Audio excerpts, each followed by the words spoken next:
Welcome back to another episode of the Successful Driver podcast here in the Clear, Simple Used Truck Buying Studio. And this is always a good time of year. We get to talk to the Commercial Vehicle Safety Alliance. This year, we are not talking to Carrie Wierakowski. I'm very disappointed because now, but I'm not as disappointed because I do get to talk to Chris Turner.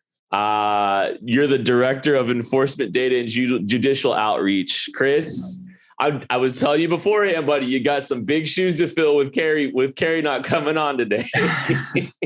Yeah, listen, I've got to be honest. I'd rather talk to Carrie as well. I would. She is, generally speaking, smarter and obviously much more attractive to look at than my bald self as well.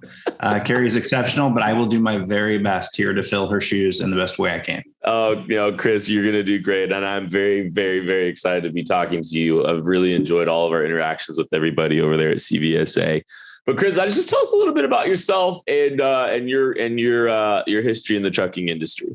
Absolutely. Yep. So I started working with the Kansas Highway Patrol in 1998, and I retired after 21 years of service. And I've got to be honest, I came out of the academy certified to inspect a truck. I went into the academy. I didn't know what a truck was. I didn't know what a wheel end was. I knew what a tire was, but that was about it. So extensive training through CVSA early on, ended up being certified in everything for the most part, except for nuclear waste and that kind of stuff. That was beyond what I was doing at the time, but everything else. And then over time, ended up being the commander in Kansas of that program and was in charge of it for, almost a decade before I retired in 19. And then I came to work for CVSA. And for CVSA, I do our data stuff, and that's pretty comprehensive. When I say data stuff, it's all the data ingested by roadside inspectors and inspections throughout all of North America. I deal primarily with the U.S. data, how that data is used, how it's collected, is it accurate, what's not accurate, how can we improve it? We've got a lot of efforts going on in that arena. And then I also, I'm an attorney. I went to law school kind of the last few years while I was working for the patrol. It turns out that's been really effective in this role. So part of what I do for CVSA is I go out and I instruct law enforcement. I instruct prosecutors, judges, the judiciary, work for the National Center for State Courts on what masking is, and teach officers how to testify, what's important. And really our goal there is making sure that it's not to seek a conviction. It is to make sure that the appropriate action is taken roadside. And if there's a violation, was it appropriate? Was it documented appropriately? Here's how you testify to that. But just as importantly, here are the things that aren't violations, and don't record them if they're not. So that's what I do. Yeah. I know data points are so crucial for what you guys do throughout the year. Has there been any, as you're compiling and analyzing any of this data, has there been anything recently that's kind of that's interested you with some data point changes, adjustments recently? Yeah, there's several things. So in relationship to Roadcheck is a good example. So in the past, we've had a category of violations that were in the top 5 of the vehicle out of service. On the driver's side, there's an other, and I can talk to that, and that's a good one too. But on the brake one, things have changed over time, and the kind of the naming convention of that data point really should just be the greater than 20% out of service. And so we've separated that out so it's more effective. And on the driver's side, we had that other category. Well, that's not helpful to anybody, right? When we talk about our top 5 violations. And so what that really means is it's folks who are in the Drug and Alcohol Clearinghouse, folks who don't have a valid medical certificate. So we've taken last year that opportunity in the Roadcheck committee. They allowed me to break that data out.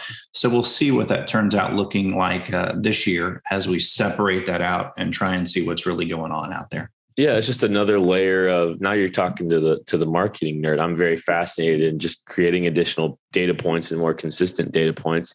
That's something that'll ultimately help, safety across the industry if you're able to get even more layers of that data. So I think that's really interesting. Well, International Roadchecks coming up. It's always a big mile marker in the trucking industry. It's always something we're paying attention to, and always like to get something and get someone from CVSA on to kind of discuss. So let's talk a little bit about the International Roadcheck. When is it? What is going to be the point of emphasis for 2022?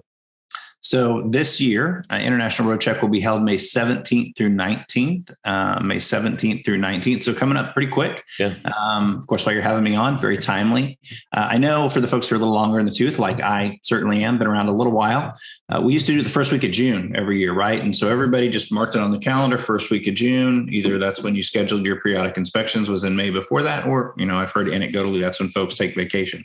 I hope we can talk you out of that while we're on the podcast today. But so, it's really grown. FMCSA utilizes CVSA. CVSA, we're not the rule makers. We handle all the non-regulatory stuff. We want to make sure folks are trained right. Our guidance is good. They know what to collect. They know how to report it properly. Some of the stuff we've talked about. But FMCSA doesn't have any jurisdiction in Canada or in Mexico other than what they set for the rules at the border. But those are our members, and they want to participate in road checks. So we can really get a true international North American snapshot of what's going on. And traditionally, Canada and Mexico are pretty similar in what their violations are. And sometimes there's some differences.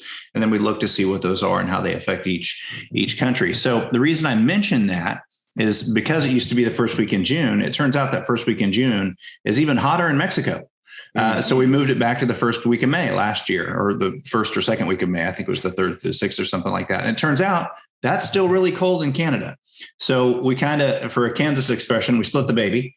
We're sharing custody of road check, and we've settled on May 17th through 19th. So hopefully we get some good weather in both locations, or at least all the jurisdictions suffer the weather amicably together. So similarly, yeah. So everybody can both suffer a little bit, but we hope it's decent weather for everyone. It's May 17th through 19th. The focus this year are going to be on wheel ends. When I first came in was inspector, I wouldn't have known what that meant, but what wheel ends are is just what you think they are. It's everything associated with the end of that wheel. When we talk about, we're talking about the lug nuts, we're talking about any fasteners, we're talking about where those fasteners join the wheel together and that wheel hole is elongated. We're talking about the tires.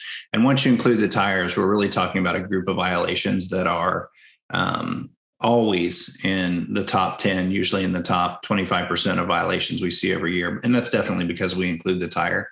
And then we hope while inspectors are in there that they go ahead and take a good look at the brakes, the pads, the linings. Those aren't technically in the wheel ends.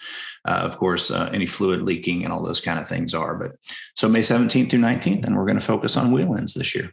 Yeah. And what was the reasoning behind choosing wheel ends this year? Just because of the volume of violations that you were noticing, or what prompted that specifically? Yeah. So every year so here's how road check actually happens behind the scenes. Here's how it works. So CVSA asks for and receives and have for a while a grant from FMCSA, again, because we can collect it from all our members, and Canada and Mexico can't really send it straight to FMCSA.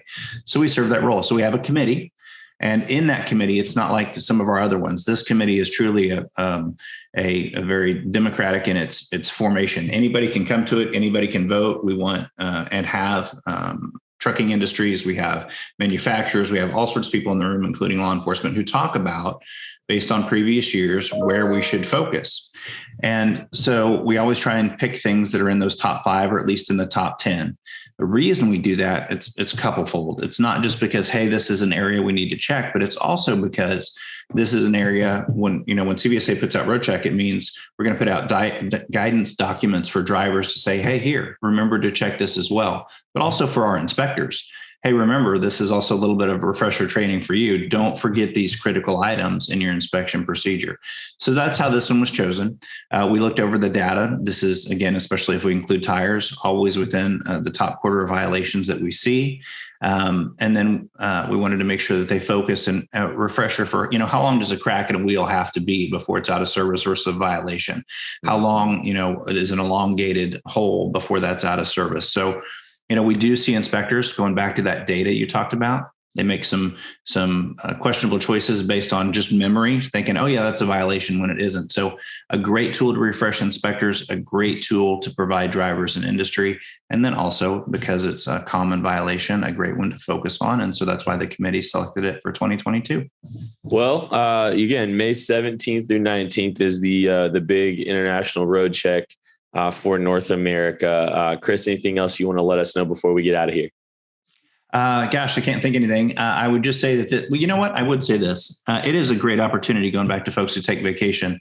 So when we do road check, a lot of times it's at a single location. And it's such a great opportunity because it is safer for the driver. It is safer for the inspectors. It is an opportunity when you have those violations, one, to really hop out of the vehicle and ask the inspector what's going on. Hey, can you show me how this works? It's also a great opportunity if you've done that pre-trip, you've done that post-trip, and you have that fresh annual inspection done. It's a great opportunity to get a CVSA sticker on your truck. And that sticker means that you're good for usually up to 90 days, as long as you don't, have a critical violation and you don't roll through and we see a tire that's gone flat or a light that's gone out. So it's a great opportunity to get a CVSA inspector. It's a great opportunity to get a clean inspection. And it is an amazing opportunity for those of you who need to improve any SMS score or want to focus on something. Those clean inspections drive those SMS scores down. So I'd argue it's the worst time to take vacation. It is the best time to go out there and receive an inspection. Chris Turner, Director of Enforcement Data and Judicial Outreach with CVSA. Thank you so much for spending some time with us. I know it's a pretty big month for y'all, and I appreciate a little bit of your time. Thank you. I really appreciate it. Have a great day. Yep. That's another episode of the Successful Driver Podcast. Thank you so much for listening. We'll catch you later.